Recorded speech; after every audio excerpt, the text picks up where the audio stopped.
గొడవలా? అది కేవలం ప్రాపర్టీ గొడవలు. ఆ పిల్లాడు ఇప్పుడు ఒక తండ్రి ముగ్గురు బిడ్డలకి 10 రూపాయలు, ఎవరు 10 రూపాయలు వాళ్ళకి ఇచ్చాడు.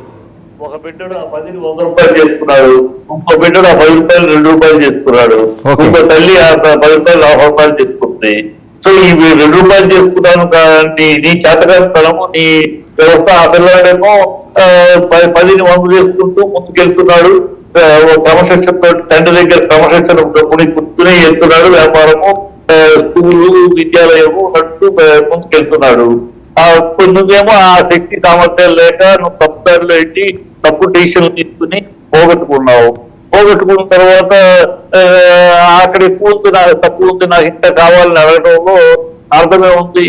అది తాతలు ఆస్తి కాదు, మోహన్ బాబు బాధ్యతం. ఇవ్వాల్సి ముగ్గురికి ఇచ్చాడు, ఇక తర్వాత తన తదనంతరం ఇవ్వాల్సి ఇస్తాడు, ఎవరికి ఇవ్వలేదు. అది నేను పోగొట్టుకున్నాను కదా, నాకు ఎక్స్ట్రా ఇవ్వమని అంటాం కరెక్ట్ కాదు కదా. అక్కడ జరుగుతుంది విషయాలు. చాలా ఇంటర్నల్ గా ఏ కుటుంబంలోనే ఉంటుందండి. అంబానీకి, ముఖేష్ అంబానీకి, అనిల్ అంబానీకి గొడవలు జరపలేదా, విడిపోలేదా? తర్వాత అంబానీ అరెస్ట్ వారెంట్ వస్తే బ్యాంక్ లోన్ కట్టకపోతే అంటే కొన్ని 100 కోట్లు ముఖేష్ అంబానీ కట్టలేదా? ఈ ఆస్తులతో తప్పదలతో ఏ కుటుంబంలో జరుగుతుంది. ఇవాళ ఆంధ్ర రాష్ట్రంలో మీరు ఒకవేళ టెంపస్ ఇస్తే ఇలాంటి ఆస్తులు గొడవపడుతున్న అన్నదమ్ముల కథలు కానీ, తల్లి కొడుకుల తామకాలు, బావపడుతున్న గొడవ కానీ, అక్క చెల్లి కానీ కొన్ని 190 కేసులు ఉంటాయి. కానీ ఇది ప్రపంచంలో జరిగేదే, ఎక్కడ జరిగేది కొత్తగా వినూత్నమైందే కాదు.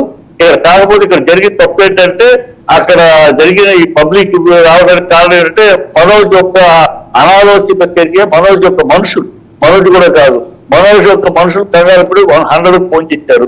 100 ఫోన్ చేసి సెక్యూరిటీ కావాలి, దాంతో పోలీసులు వచ్చారు, దాంతో బహిర్గతమైంది. అది నెక్స్ట్ ప్రెస్ తోటి మోహన్ బాబు అంతు చూస్తాను అని వాగుడు వాగాడు మనోజ్. బుద్ధి జ్ఞానం లేని వాగుడు. మోహన్ బాబు లేకపోతే మనోజ్ ఎక్కడున్నాడు? మోహన్ బాబు అడ్రస్ మనోజ్కి అడ్రస్ ఏంటి? మోహన్ బాబే.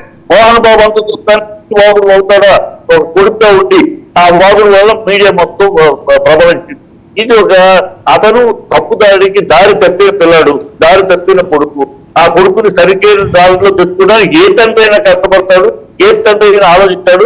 ఒక కొడుకులు ఎదుగుతున్నాడు, ఒక కొడుకులు అయిపోతున్నాడు అని ఒక తండ్రిగా ఒక కొడుకుని భవిష్యత్తుని కొడుకు తప్పుదారులు పెడతాడు, అతను చక్కగా మనం తెచ్చుకోవాలని వాళ్ళ తపనలో మార్గంలోనే నిన్న జరిగింది. అది సామధాన పేరు దండోపాయం చేయాలి. ఈ పని చేయకపోతే దండోపాయం చేశాడు. ఒక తండ్రి కొడుకును కొడతాడు, నీకేంటి నాకేంటి. ఒక తండ్రి కొడుకును కొడతాడు, చేస్తాడు. తప్పుంటే అడ్డాలప్పుడే పెట్టగానే గడ్డాలప్పుడు పెట్టగానే అంటారు కదా. గడ్డాలప్పుడైనా పెట్టే ఎక్కడ ఊరికి రాదైనా నా కొడుకు తప్పు చేస్తే కొడతాం, పెడతాం. దానికి పెద్ద సమస్య అయినా పెద్ద ఏదో అడిగిరి ఎరుగురి విషయంలాగా దాని గురించి మనం మాట్లాడటం అనవసరం.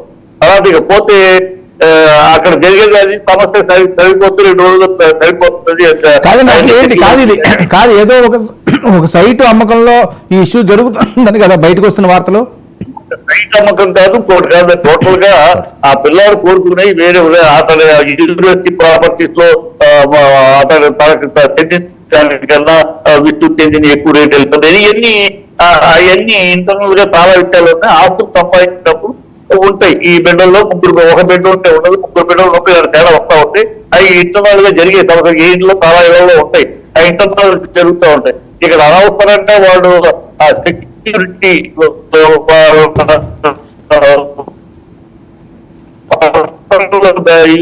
పర్సనల్ గ్రూప్ ఉంటారు కదా, వీళ్ళకి 100 ఎడగాల్సి.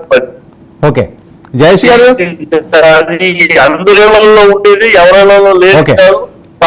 సంపాదించబడిన అన్ని కుటుంబాల్లోనూ ఇలాంటి దాదాపు ఉంటాయి. ఇదేదో కొత్తగా మోహన్ బాబుతో వెళ్ళినట్టు, మోహన్ బాబు ఖరీదు జరిగినట్టు మనది ప్రస్తుతం రావడం పొరపాటు, దురదృష్టకరం. ప్రస్తుతం రావడానికి బుద్ధి లేని మనోజ్, బుద్ధి జ్ఞానం లేకుండా అనాలోచితంగా